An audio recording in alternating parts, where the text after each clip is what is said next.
Da-da! Hey everybody, Tekking101 here to make a Bleach video! I know, weird, right? It's strange, but the promised day is upon us. Let me take you back to a different time period. Back in the far gone era of 2016. Back then, Bleach was ending. However, there was a special announcement, you'll recall, that was in the second to last chapter. And that big announcement, we all thought it was, oh, maybe the anime is going to come back. Or, oh, no, maybe there'll be a data book. Or, oh, maybe there'll be a sequel series. You know, something, Kubo. Give us anything, please. Something to give closure to this thing. And I think a lot of us were bummed out because the announcement was that in 2 years, in 2018, there was going to be a live-action adaptation of Kubo Sensei's work, Bleach. Now, look, I'm just gonna say this out of the gate. I obviously have not seen the movie yet. We're gonna be discussing the trailer today. The trailer, well, an extended trailer dropped. Up until this point, all we had was like a teaser trailer of like Ichigo cutting up Fishbone D, you know, standing all badass with his sword, and then like, Bleach, you know, coming July. So we have a little bit more to go on here with this trailer, but let me just say that, for the most part, live-action adaptations of anime are not usually that good. Like, come on, that's fair to say. Come on, that is fair to say. There's always a good one every now and then. I thought the live-action Death Note movies, the Japanese ones, I thought those were good. I thought the live-action adaptation of Gantz was good, which by the same people that are doing Gantz are doing this. I thought they were good. I didn't think it was, like, on the same level as the original. I didn't think, like, the Gantz live-action movie or the Death Note Japanese live-action movies were, like, on the same level of their original series or better. I just thought they were passable as films, like you could watch them without suffering a brain aneurysm. As for the live-action Death Note Netflix movie, that is something that's a completely different beast. Dragon Ball Evolution was another one. But it's not even like American versions of Japanese anime and live action. You know, there's other ones in Japan that are live action that aren't that great either. But I think it's fair to say that, you know, they usually don't turn out to be that great. But okay, so we have the trailer, and a lot of stuff is being unpacked here, so I think the thing that most people were curious about is, how are they going to handle this in terms of, like, the story?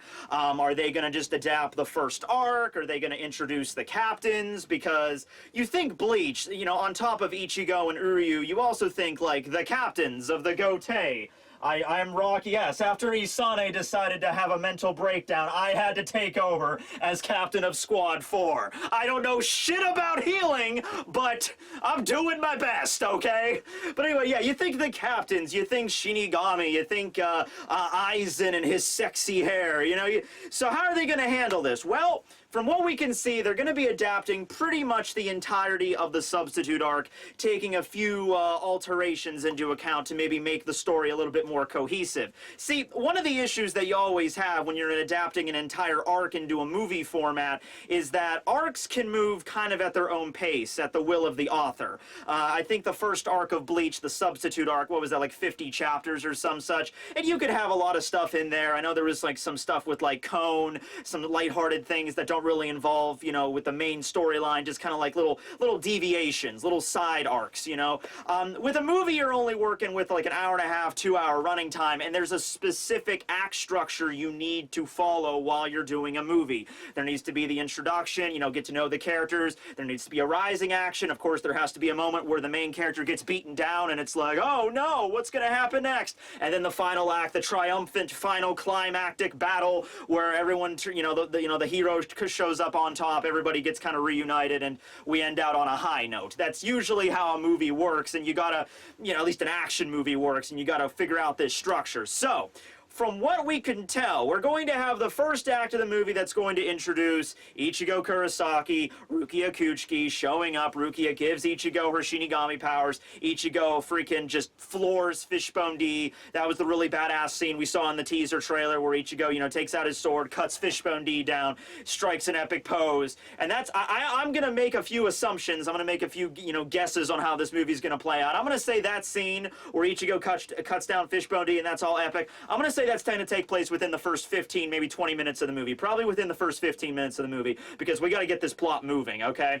Also, I think Uryu is going to have a much earlier introduction in the story. In fact, I wouldn't be surprised if when Ichigo was cutting down Fishbone D right after he becomes a Shinigami, we cut over to like a dark rooftop somewhere where Uryu's like, I see, Kurosaki. Something totally like that, just to give us kind of an early introduction to these characters. Okay, what else do we have in this trailer? Well, we also see a scene where Ichigo is fighting against Hexapotus, which is the second hollow he faces, the one that's running after that little boy in the park. That was also a very defining moment for Ichigo's character, remember, because Ichigo I've always found fascinating, because even though he's a 15-year-old kid, a teenager at the beginning of the story, he's much more mature beyond his years. You know, he didn't become, you think, oh man, I'm a 15-year-old kid that has magical Shinigami powers, I have a giant sword.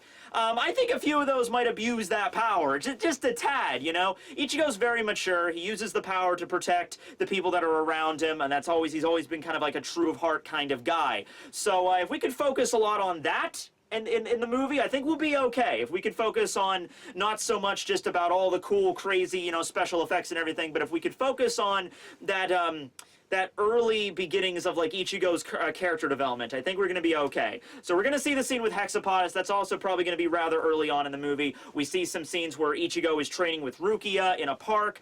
We see Rukia's glove that she uses. The CG effect for knocking Ichigo's soul out of his body doesn't look too bad, although I do have a little bit of problem with the glove. I mean, in general concept, it's okay. They got all the colors right and everything for the most part.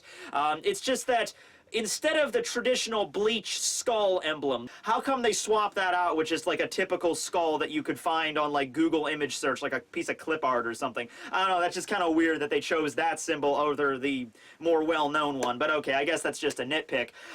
Really where we get kind of crazy is where we start seeing Renji and Byakuya in the trailer. We see scenes where Ichigo is fighting Renji at night. It seems like the same as in the anime. And then we see a scene later on where there's like a big, huge, battle in the middle of the city during the day. You know, there's cars and fire, everything's blowing up, buildings are falling down. We also see Grand Fisher there, as well as with Uryu fighting. So, here's how I think they're going to handle this.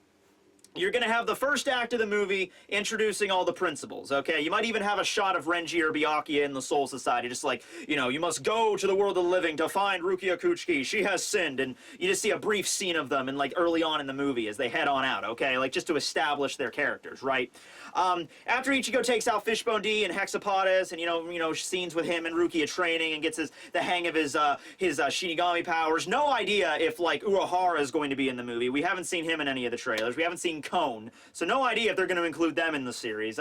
Cone you could probably get away with, but not having Urahara, I mean, come on. I mean, you could at least have like maybe at the end of the movie or like an after credits sequence or something, because you got to have fucking Urahara. But anyway, after that moment, you're going to have the confrontation with Renji and Ichigo. It's going to happen a lot earlier than, relative to the anime or the manga, okay? You're going to have Renji show up kind of like halfway through the movie, and he's just going to kick the shit out of Ichigo. And that's going to be our moment where it's like, oh no, Ichigo failed. What's he going to do now, okay? And then, during the final act of the movie, that's when Uryu's going to make his big move, and he's going to do the whole hollow hunting contest like in the manga. However, whereas in the manga you had them fighting all these hollows, which culminated in the arrival of the Menos Grande, the Gillion that emerged, and they had to, ward that thing back to Wakamundo. In this version, it's going to be Grand Fisher, because we've seen Grand Fisher. He's like all over this final battle. The final enemy of this movie is most likely going to be Grand Fisher. Grand Fisher's going to take the place of the Gillion, which, okay, fine. They seem to have maybe bulked him up a little bit, make him a little bit more imposing. His hair attack seems like it looks pretty cool. And so you're going to have Ichigo and Uryu, and also probably Renji and Byakuya as well. Like Renji and Byakuya are going to arrive at Karakura Town to bring in Ichigo or bring back Rukia, and then they notice, oh shit, fucking Grand Fisher's attacking. All right, well, we got to help him out there. So while, trying to take out Grand Fisher, you also have Renji and Byakuya around trying to attack Ichigo. Like, it's going to be a melee during this final act, okay? And buildings and things are going to get blown up. You see fire everywhere. Okay, cool. And then you also see a combination attack between Uryu and Ichigo, so they're going to combine their powers together, probably take out Grand Fisher. Now, also sprinkled throughout this movie, there's going to have to necessarily be flashbacks to Ichigo's past involving Grand Fisher if we're going to have him be, like, the final enemy, right? So I don't know how that's gonna work. I don't know if, I hope they just don't gloss over that stuff. I hope it's not just really quick, like, my mom died when I was young. All right, let's go fight Hollows. You know, I hope it's something that they actually give a little bit of dignity here, to get a little bit of more weight behind it. Maybe like an emotional scene where, I mean, in the manga, this kind of went down that way, where Rukia asks Ichigo about his mom, and Ichigo doesn't really feel comfortable telling her everything, so Rukia is kind of just like, oh, okay, well, you know, when you're ready to talk, tell me. But in this, the movie adaptation, they might, you know, do that differently. They might just have the two of them training and then sitting down to rest, and then Ichigo might explain the whole situation with Masaki and, you know, how, you know, her death occurred and all that stuff. So after the final epic battle, everyone's probably going to pull their energies together. Uryu and Ichigo, or maybe Rukia also, are going to work together to take out Grand Fisher. It's going to be a triumphant moment. That's when Byakuya and Renji are going to show up, and we also see a scene where Byakuya is fighting Ichigo in the city, and it seems like he has him defeated. And I think this might be actually one of the last scenes in the movie, if they're thinking about maybe making a sequel. End it on Byakuya maybe taking out Ichigo's Shinigami powers, and then maybe the last scene is Ichigo recovering, and then maybe that's when Uruhara makes his grand appearance, like, how you doing? So we got some work to do. You know, Rukia gets back to this, you know, the Soul Society, and then setting up a sequel, possibly, depending on how good this movie does. I have no idea how I will be able to watch it. I'll figure out a way, don't worry. But, yeah, so from what I could see from the trailer, adapting the majority of the substitute arc, just changing a few things around, it looks like they're faithful for the most part, you know.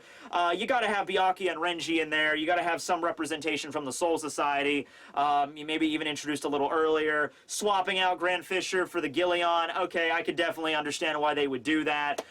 It's really just gonna be how they handle the characters. That's really what's gonna come down to here. I mean, it's going to have to be heavily based on CG when you're fighting the Hollows, but it doesn't have to be just a crazy CG fest, like, throughout the entire movie. I think that's maybe my major gripe when it comes to a lot of live-action adaptations of anime. You could do all this crazy stuff in anime, and it looks good because it's two-dimensional, you know, but bringing it into the, you know, bringing it into the actual, you know, world of CG is different, because if it's good CG, it's great, but good CG is really, really expensive. So, you know, cutting corners certain places, it can look a lot shittier than it really did in any of the renditions of it. You know, it looks way worse than it did even in the manga or the anime, you know, if it's really, really shitty CG. But from the CG that we've seen with Grand Fisher and all of his, like, hairs and everything, and things like Uryu's bow shouldn't be that hard to work with, you know, it's just like a glowy energy bow that shoots out energy arrows. That shouldn't be too hard. But we'll see how, like, that final battle goes with Grand Fisher. We also even saw a scene where Renji used Zabimaru to ensnare Ichigo, and that scene looked good. That seemed to look okay. So I'm optimistic. I'm as optimistic as I possibly could be with a live-action anime movie. All right, that's not a bad place to be. But we'll see where this goes. But anyway, thanks for watching, everyone. Tekking101 signing out, and more updates for the movie as they are released.